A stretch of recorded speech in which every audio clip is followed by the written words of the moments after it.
Assalamualaikum warahmatullahi wabarakatuh.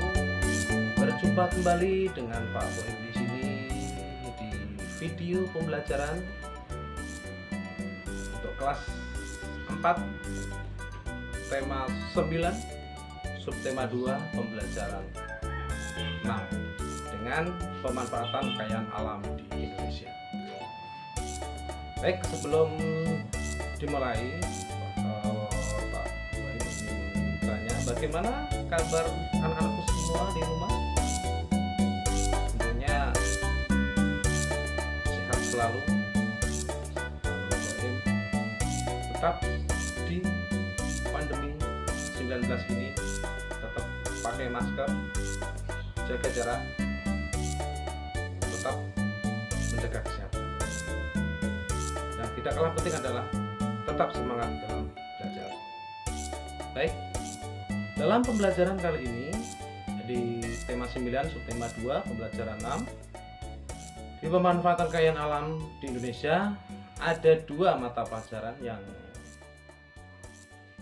kita pelajari di sini di video pembelajaran ini adalah yang pertama mata pelajaran PKN, yang kedua bahasa Indonesia.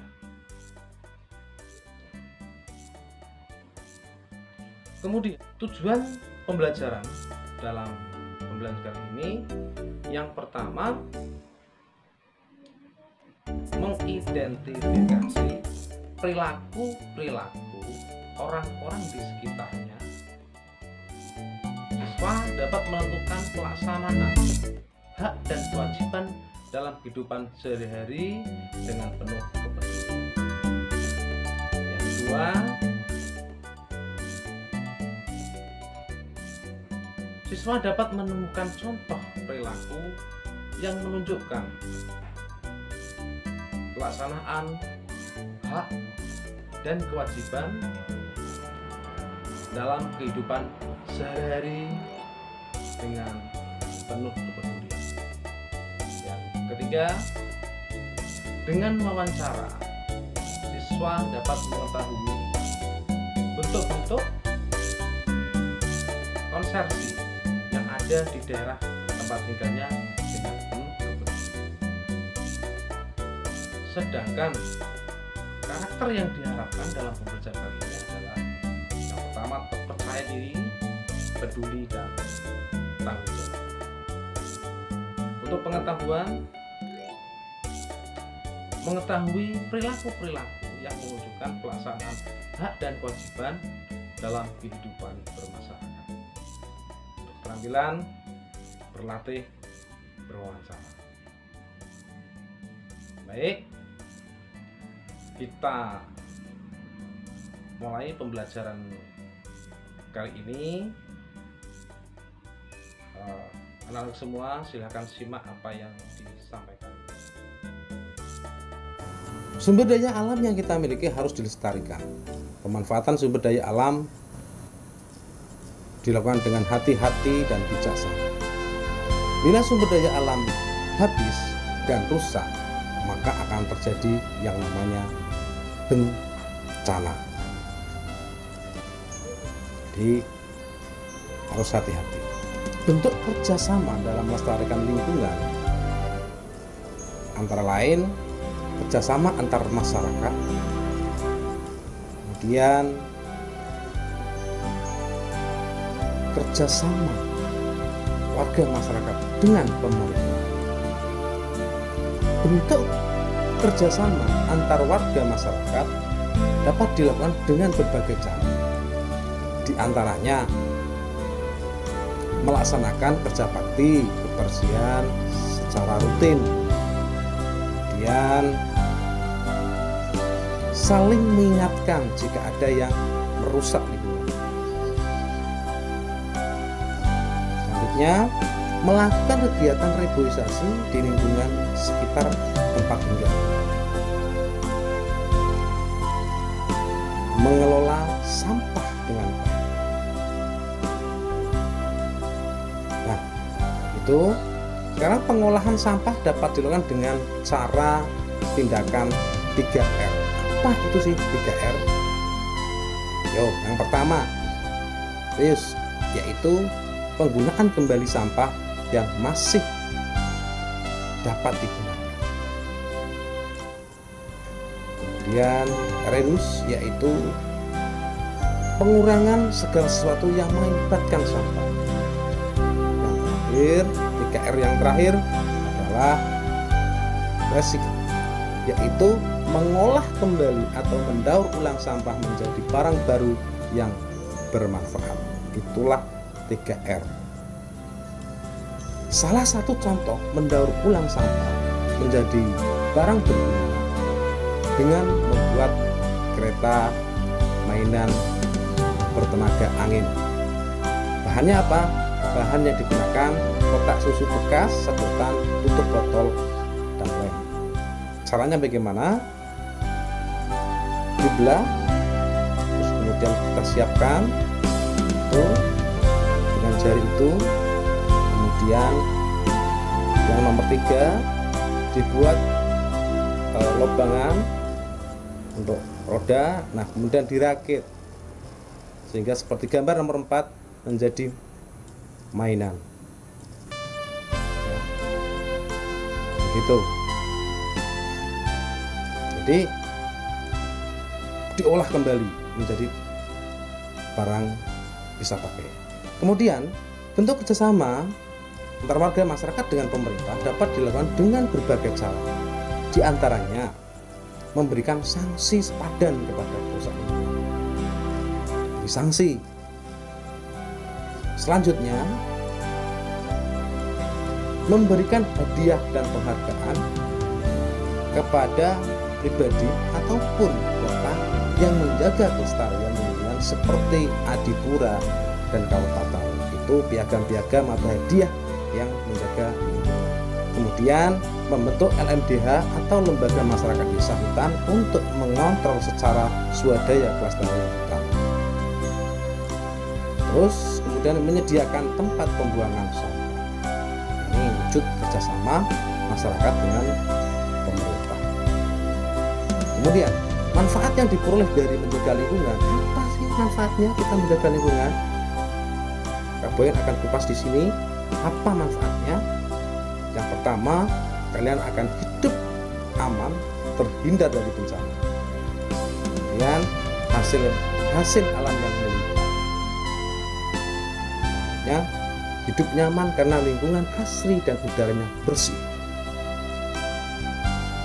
Nah, kebutuhan tercukupi dengan baik karena telah disediakan alam. Itu manfaatnya meningkatkan kesejahteraan masyarakat dengan mengelola dan memanfaatkan sumber daya alam. Sumber daya alam yang terjaga dengan baik menjadi modal. Contoh bentuk kerja bakti sebagai pelaksana kewajiban terhadap lingkungan di lingkungan rumah. Ayo kerja bakti bareng-bareng ya dengan orang tua kalian. Bekerja bakti membersihkan halaman rumah. Bekerja bakti menanam pohon di sekitar rumah. Bekerja bakti menjaga lingkungan rumah bebas dari sampah. Menggunakan air bekas cucian untuk mencuci sepeda atau menyiram tanaman. Itu salah satu beberapa contoh. Kemudian contoh bentuk-bentuk kerjasama bakti, kerja bakti sebagai pelaksana kewajiban terhadap lingkungan di lingkungan sekolah. Misalnya kerja bakti dalam gambar kerja piket dan sebagainya. Coba, yuk, siapa? Ia membersihkan halaman sekolah setiap hari. Ini wujud kerja sama. Kemudian mengadakan penghijauan di lingkungan sekolah. Kemudian menjaga sekolah untuk bebas dari sampah. Banyak buanglah sampah pada tempatnya. Kemudian melaksanakan program Jumat Bersih. Terus menyiram tanaman di sekolah. Bentuk contoh-contoh kerja bakti sebagai pelaksana kewajiban terhadap lingkungan di lingkungan masyarakat, ya, di sekolah, di rumah, di sekolah, kemudian ini di masyarakat. Yo, siapa coba? Ya, membersihkan selokan di lingkungan. Kemudian membuat resapan air agar airnya meresap ke dalam tanah. Kemudian menanam pohon di tepi jalan untuk kerindangan biar sejuk. Kemudian membuat tempat sampah organik dan non organik. Ini dibedakan untuk organik dan non organik. Nah, sekarang mencari informasi tentang perilaku yang menunjukkan pelaksanaan kewajiban dalam menjaga kelestarian lingkungan. Yuk kita mencari informasi. Makanya dengan kegiatan yang namanya wawancara. Baik, contoh format laporan hasil wawancara. Misalnya pertanyaan yang diajukan, kegiatan-kegiatan apa yang sudah Anda lakukan dalam menjaga kelestarian lingkungan, misalnya namanya Roy Fardian. Nah, kita mencari. Nah, Roy Fardian mencari narasumber. Misalnya Winarni sebagai narasumber, jawabannya apa? Membakar sampah. Jumaro menanam pohon di sekitar rumah. Andri mendaur ulang sampah plastik. Anton membersihkan selokan. Nah, kemudian terdapat banyak sekali kegiatan yang dapat dilakukan untuk melestarikan lingkungan sekitar. Intinya kesimpulannya bahwa banyak sekali kegiatan-kegiatan yang untuk kebersihan lingkungan sekitar kita. Nah, baik, pertanyaannya untuk evaluasinya, apa kewajiban setiap manusia terhadap lingkungan? Sebutkan contoh kerjasama antar warga masyarakat dengan pemerintah. Sebutkan 3 tindakan yang dapat kita lakukan terhadap sampah. Masih ingat tadi di paparan depan? Buatlah 2 kalimat wawancara dengan topik menjaga kelestarian lingkungan. Yang kelima, apa yang kita lakukan setelah melakukan wawancara? Itu pertanyaan-pertanyaan, silakan diisi kemudian dikerjakan.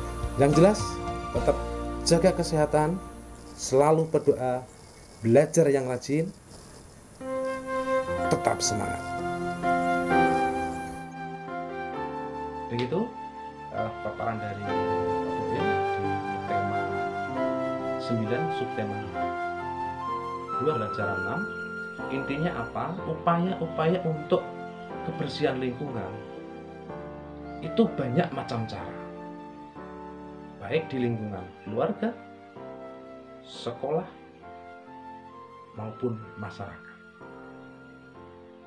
Intinya, dengan kita menjaga lingkungan, kita akan nyaman di lingkungan kita, kita akan merasa sejuk, kita akan merasa bahwa alam berpihak kepada kita. Oke, hanya itu yang bisa Pak Boim sampaikan di materi pembelajaran tema 9 sub tema 2 pembelajaran 6 ini. Pak Boim akhiri. Wabillahi taufiq wal hidayah. Assalamualaikum warahmatullahi wabarakatuh.